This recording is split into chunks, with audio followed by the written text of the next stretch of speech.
Hello, this is Daniel Mart, and today I'm going to be doing a review for Monsters University.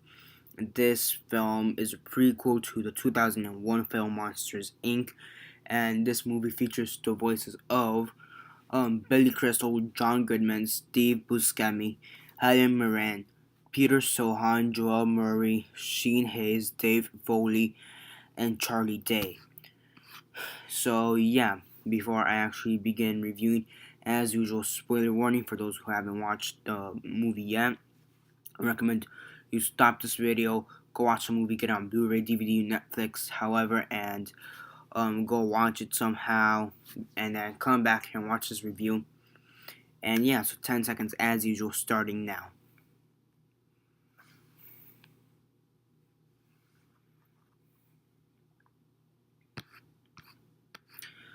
So yeah, 10 seconds are up. So don't complain down in the comments below or be messaging me that I never gave you a fair warning, because I did. For those who haven't seen the movie yet. So yeah, Monsters University. What I think of it. So yeah, as usual. Quick synopsis, likes and dislikes, and then the rate. So you have Mike Wazowski, who, for those who don't remember, he's a little green monster. And we also have James P. Sullivan, or Sully, as he's also called in the movie. He's the blue monster with the purple polka dots. Um, they're in the freshman year of college, and they each want to be scares. Um, a bunch of events happen that get them in trouble, and they are kicked out of the actual scaring program. So Mike has the idea of going into a fraternity along with Sully, called Uzma Campa, and go and try to win the scare games. And basically he makes a bet with the dean or the principal of the school, the university, that if him and his team wins, they all get into they're all accepted into the scaring program. But if he loses, he and Sully will be kicked out of the university. And yeah, so as the movie progresses, um, Mike and Sully become friends, because in the beginning they're more of enemies, but towards as the movie progresses they become friends, and you see how everybody interacts with each other. And yeah, at the end of the movie, even though they did win the scare games, a few other events um, before the movie ends gets both Sully and Mike kicked out of the university, and basically they decide to just work in the mailroom of the monster scare business, that was seen in the first movie, right? Um, and eventually, uh, during the credits, you kind of see how they kind of progress, with pictures and Mike's locker, first day in the mailroom, first day in the cafeteria, first day, and this, that, here and there, until eventually first day as a scarer.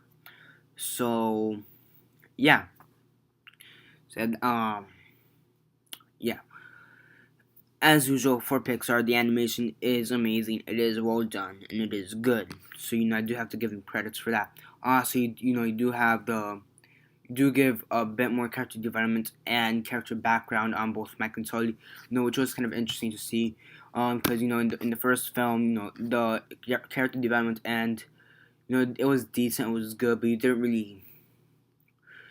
I mean, you cared for them, but you cared for them, but you wish you could know them more. And this film really does a good job at showing us a little bit more of who they are. Most of the characters here um are likable. The ones that are meant to be likable are likable, and the ones who aren't meant to be, and those who are meant to be unlikable are unlikable. So you also do a good job at doing that. I mean, the plot is decent. I mean, there is something left to be desired in the plot, and especially towards the end, I want to say the last um 15 to 20 minutes of this film, because this hour is 100 is 104 minutes.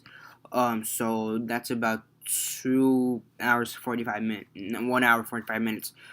So yeah, but I want to say the last 15 to 20 minutes were a bit rushed and lackluster. I do think there could have been a bit more towards the ending.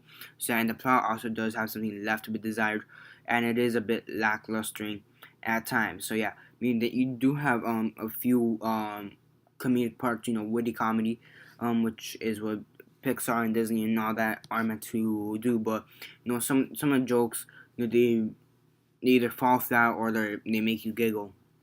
So yeah, I mean it does have its problems, but whatever. I mean this film is more meant for kids, maybe under the age of 7 or whatever. But you do have some kind of something that intrigues older viewers, such as me, for example.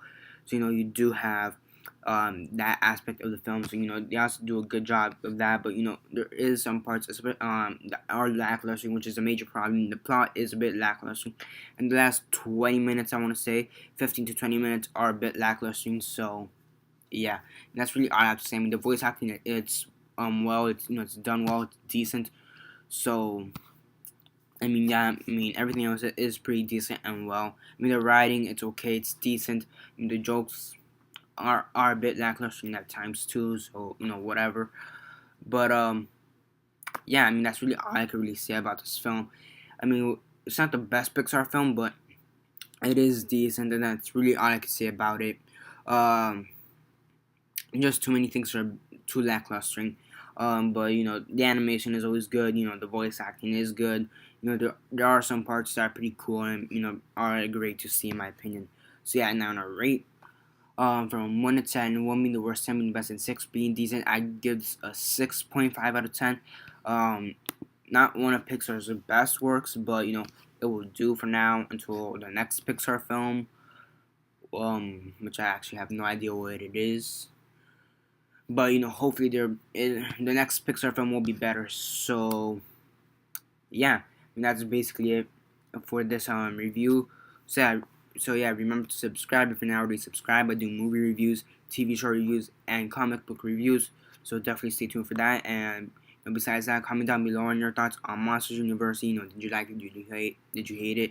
Do you think it should be more than 6.5 or less than 6.5? What are your thoughts? And which one do you think was a better movie, Monsters Inc. or Monsters University? I mean, for me, it's Monsters Inc. I think I had a little bit more to it, but whatever. So yeah, that's basically it for now. Remember to subscribe, comment down below, and share on Facebook, Twitter, or MySpace, or whatever you guys prefer. And that's basically it for now. This is Daniel Mart signing off.